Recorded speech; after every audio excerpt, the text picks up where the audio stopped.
What the fuck? I'm making content that's not just deck profiles of the one deck I've been coping about for ages?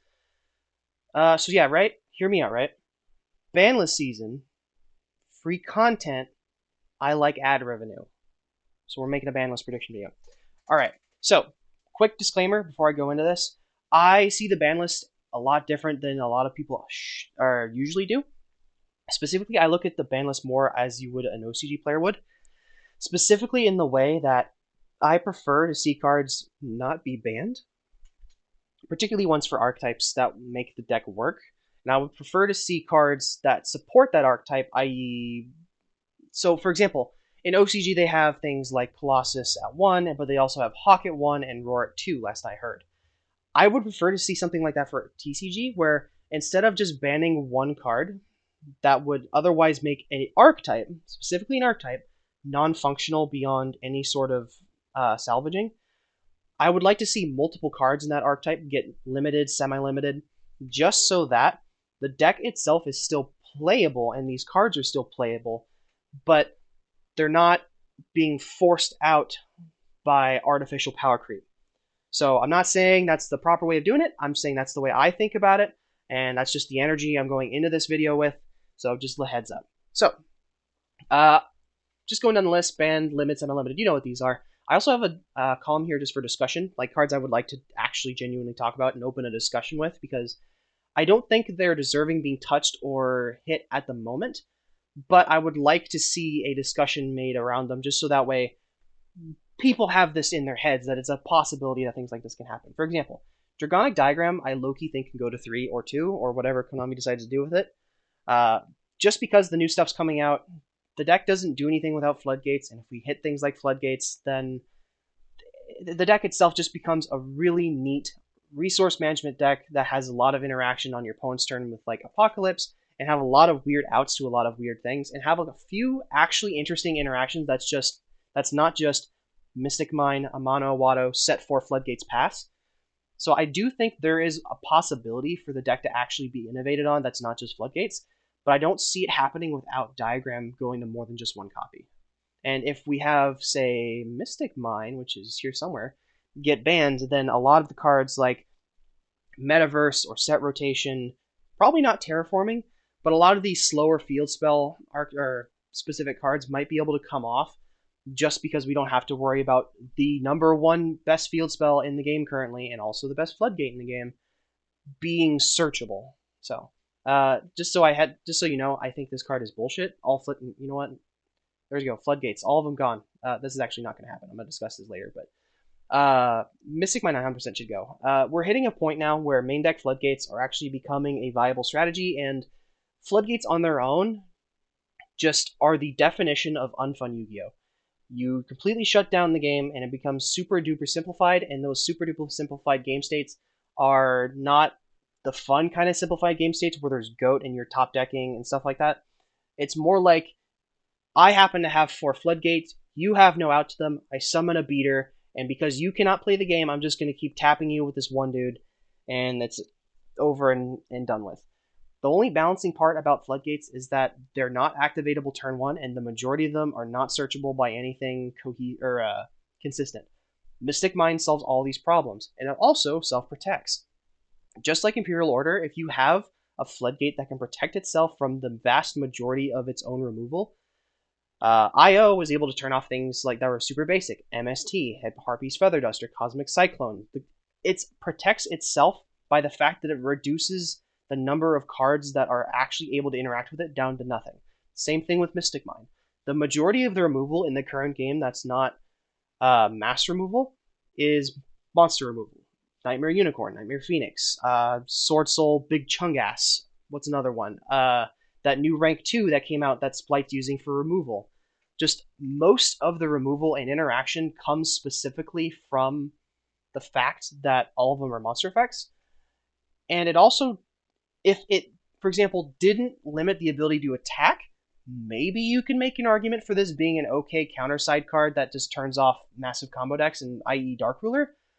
But however, it's now become not only a self-protecting floodgate, but it also becomes a win condition. Your opponent cannot attack you at all, and you're seeing decks now like Runic, or what's even that new list that runs no monsters at all and just runs one burn card that burns you every single turn. You run one copy of that card. That's your whole win con, and you just sit on this. And a majority of the time, you don't even see your actual win con cards. Your opponent will see this. They'll recognize they have no outs in the main deck. That's not a monster, and then they'll just instantly scoop because they don't want to waste time. This card wastes time. It wastes brain cells. It's not fun. It's just bad for the game. It needs to go. Back to the regular stuff. Chaos Ruler. So I don't think this is worth touching, specifically if they hit Halka Fibrax and just get it out of here. Same thing with all the tuners that go with them here. I don't have a ton of them here just because there's just too many to mention, but things like Loa Bulb, Jet Synchron, probably not Gofu, but cards like those we see that are banned, and it's only because this one card exists. And we saw the same thing with Firewall, and we all agreed that that was not healthy for the game, and all it does is flood the ban list with other cards that just don't need to be there because one card exists. So, same thing with Emergency Teleport. If we don't ban this, these probably need to be touched in some way. Maybe this one needs to get touched over, even if Halka Fibrax gets banned, but I don't think Punk is that important going forward.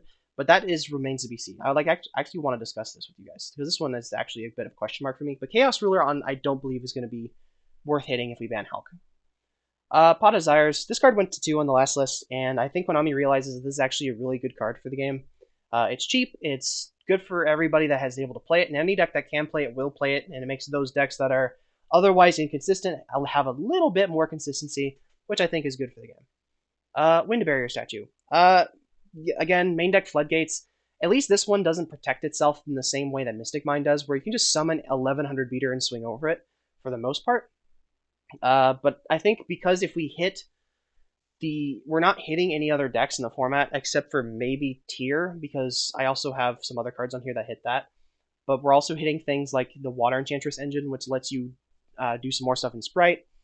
I do think that hitting Flunder is probably the third best deck, and this thing getting banned would probably be enough just to not cripple the deck so that it's still playable, but its end boards are just weak enough that you can probably play through them with a standard hand, which is okay. A little bit of interaction is actually a good thing for this game, but in complete and utter lockdown with things like this and Mystic Mine are just absolutely not okay. Semi-limited, I have the Water Enchantress package here. You could maybe make the argument that this one stay at 3 and then you just limit Enchantress, just because Enchantress is actually interactable with things like Ash Blossom, Call by the Grave, and stuff like that.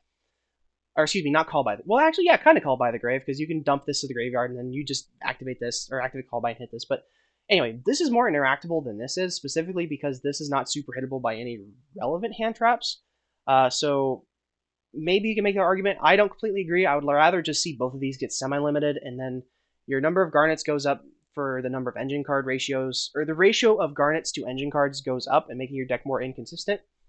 So I'd like just to see both these go to 2, just like OCG. And OCG, I actually think, did really well with this, and they eventually ended up limiting both of these, and even then they still run it. So I would imagine we're going to semi-limit both of these, and eventually they're just going to both end up limited, and then maybe we'll go from there. Dynamite Knight, this can go to 3. It's irrelevant. Even if Diagram were to some reason come off, which again I don't believe it will, this thing going to 3 would not be a problem. Draco doesn't do anything, so yeah.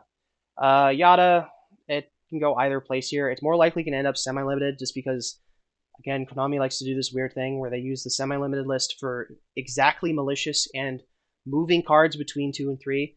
I don't think that's the way they should do it. I think if a card like this can be semi-limited, and it just because it's bad, and they're just using it to transport eventually to unlimited status, to my knowledge, we've never actually seen a card go from 1 to 2 and then actually become good. All those cards usually can just go to 3.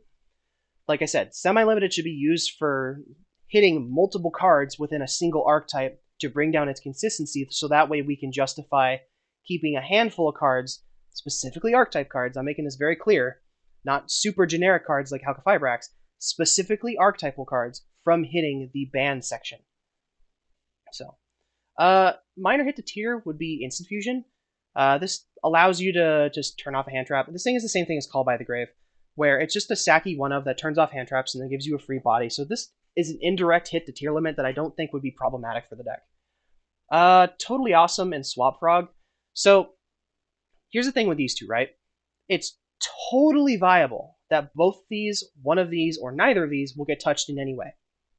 Specifically because this is usually only played as a one of, because you can recycle it with its own effect, you can summon it back with Elf, and then this can tutor out the Swap Frog and other stuff like that. However, I don't see them actually doing that at this point because Sprite in its current build is very, I don't want to say unstable. I guess fragile would be a better way of describing it because their boards are fantastic, don't get me wrong. But if we take any of those pieces out, the deck in itself doesn't do a ton without those generic rank 2s. So I think this is probably okay to stick around for another format just because the deck is too new to massively hit it. Same thing with Swap Frog. You could maybe argue semi-limiting this just so you don't have a ton of them off of the bat when you ever do the Gigantic and a Swap combo. However, another thing with Halqifibrax is that you can summon tuners off of it, and then Swap Frog bounce back those tuners, and you get another normal summon of a frog, which gets you another interruption. So you could, if Halqifibrax gets banned, that doesn't even matter, because you're not going to be able to do that anymore. And again, this is, I think, more likely than either of these. But going into the next ban list, I could see one or both of these getting touched. Okay, Maxx C. Everybody knows Maxx C. Everybody knows what it does. I'm personally in the camp that it should be at 3 because combo decks have been outrageous in the current format, and I don't think that that's completely healthy for the game for the entire format to be dominated by combo decks. However, I'm okay with this being banned just because I don't know. I personally just prefer this thing to go to 3. Can we just have this thing back? This thing is so much fun. It does hit rogue decks a lot harder than it does combo decks, because combo decks can actually natively run more like outs to it, but mid-range and slower pace decks don't usually have to worry about this. And I think if this came back, we could actually see a lot more mid-range and slower decks coming back into the format. And one of the best decks in the game right now just doesn't even give a shit about this. Like, Flunder just doesn't give a shit. So maybe this come to 3. I would like it to come to 3. I see why if they don't bring it back to 3. Either way, this thing, it has to be at 3 or nothing. It can't be anywhere in these two zones. So let's just leave it there. Electromite. I'm just going to put Harpor, Electromite, and Colossus all in the same thing. I have specifics to say about this, but pretty much all 3 of these can go to 1 now. I don't see Pendulum doing anything. Maybe with one Astrograph it could come back, but it might be nuts, but this maybe helps the new Pendulum deck that came out in the same set as like the Labyrinths and stuff, but I don't see this being good. Maybe this helps Draco, which I guess is a reason for it to come back. Harpor, I think the deck is just power crept at this point. Without Mermaid, the deck doesn't really do anything on its own. And just having the one extra way to play through hand traps isn't going to teeter it over the edge.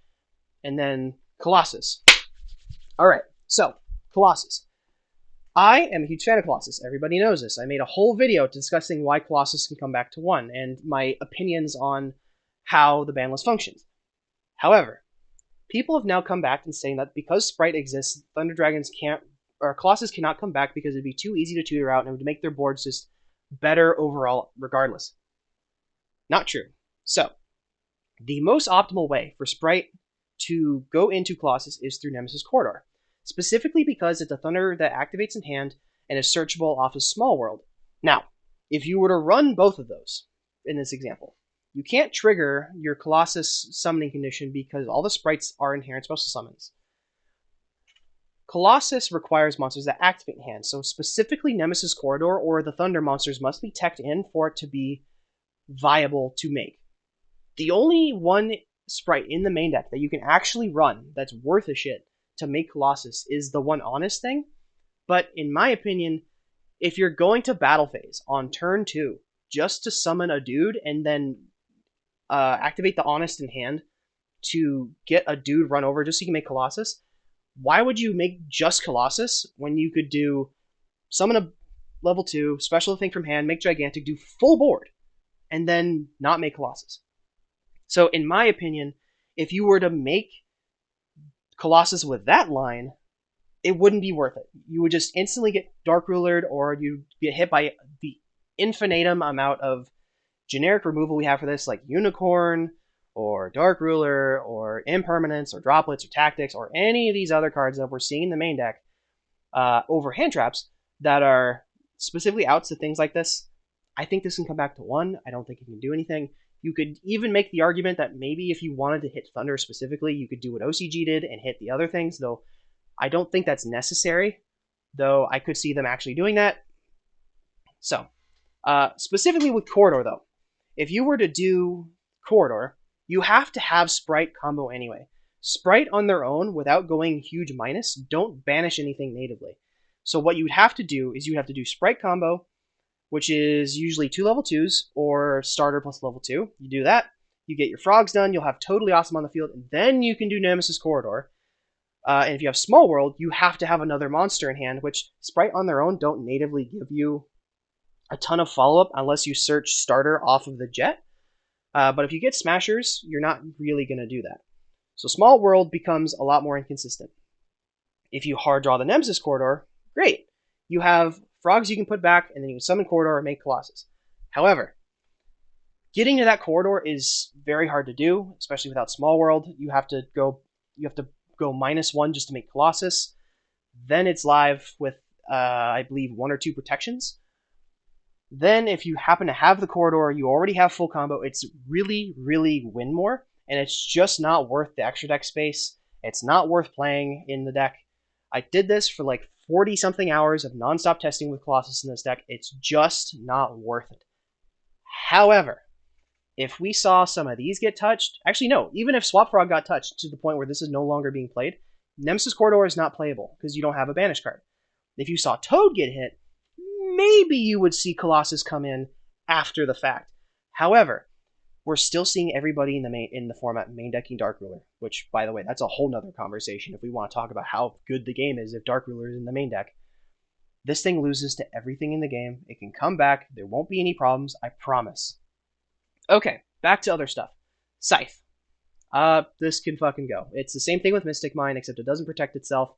The only difference is that this is doable during the standby phase, or excuse me, at the start of the main phase before your opponent has a chance to really respond to it with something like, you have to open specifically like droplets or imperm to hit the Halqifibrax on the draw phase.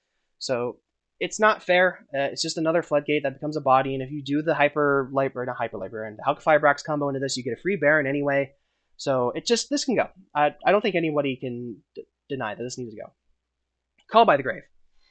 This thing has Maxx C syndrome. It has to be at 3 or at none. If it at its current state, I would prefer to see it banned, just because I think that would be more fair. However, I wouldn't mind seeing this state going back to 3, but I don't believe that's what they're going to do. I believe they're more likely to just ban it, and then they're going to realize down the road, the state, probably after we get Maxx C back, that this is probably something that should be existing in Mord 1. Specifically, I like this card because it's a really skillful card. You can use this in multiple ways, kind of like Mind Crush, where even if you don't use it for its what it says on the card, you have other ways of using it that would be advantageous for yourself. For example, back in Thunder Dragon format, right? I would end on a board of triple Colossus. What you could do is if you had a Kaiju, for example, or if you got a Colossus in the graveyard, you could simply Kaiju the Colossus, activate Call By, and it turns off all the Colossuses on the field. This also is useful when you hitting your hand traps or your opponent's hand traps, of course, but it also sticks around for the next turn. So in the end phase of your opponent's turn, you could hit something, or excuse me, on your turn, if you want to be proactive, you could hit something like, I don't know, a Sword Soul Taya. Then your opponent on their turn cannot use their own Taya. This thing is just really skillful. However, I don't believe that the sacky nature of it being at 1 outweighs the fact that it's super sacky. Or excuse me, I don't believe that the skill intensity how skillful this card justifies it being at 1 as a power 1 of that's super not searchable and sacky. If this was at 3, that'd be a different story, but I think it's just more likely to get banned. Tenki, this could probably go to 3, to be honest. I don't see fucking Tri Brigade doing anything, especially, well, maybe they could do something with Sprite, because I heard that Sprite, like, not Tri Brigade, what's it called? Sprite Melfi was a thing, so maybe you can do something with that, but it's whatever. This can go to 3, Wall of Revealing Light. This has, like, a really, really weird old FTK where you have to reduce your life points and something like that, but I don't know, that doesn't matter anymore. Same thing with Time Seal. Like, this is the same thing as Yada. Actually, probably, wait, did this go to 1 or 2? I'm just gonna assume it went to 2. I didn't put it here. So all these can pretty much go to 3, but Konami likes to use the semi-limited always for weird things, so. Floodgates, ban all Floodgates, smile. Yeah, that's the end of the ban list. I don't know. maybe there's a few more things you could add to this list. What was another big one that people were talking about? Oh yeah, Metaverse is another one you could talk about because it's one of those cards that like if you see mine getting away, then maybe we could see something on Metaverse coming back. Same thing with like set rotation. Actually, probably not set rotation because it can be a little bit too proactive. But Benton is another one that could probably come to 3. It's just whatever. Without Ava, the deck can't really do any like multi-negate boards, or Drytrunk can't do a ton of multi-negate boards. Emergency Teleport is another card that needs... Oh, I already discussed Emergency Teleport. Cool. I'm going down my list to make sure I got everything. Yeah, that's pretty much it. So, yeah, this ban list is going to be interesting. This is either going to be a really big ban list or it's not. I honestly don't mind seeing another unban list here. If we just hit, like, the problem cards of this format, I don't see the format being super degenerate. I would rather like to see... Instead of us actually like hitting the power of the top decks because they're too new, just bringing back old stuff or bringing out new cards that would boost the old stuff, so that way the new decks actually have competition. Specifically Colossus Smile. Yeah. If you guys have any questions, comments, or concerns, I love discussing this kind of shit with you guys. So if please leave comments. I love talking about this stuff with you. So and don't forget, or even if it's been like 4 or 5 months since this video has been posted, I check the comments of my videos all the fucking time just because I'm bored. So yeah, you should leave a comment. Anyway, hope you guys enjoyed. Have a good one.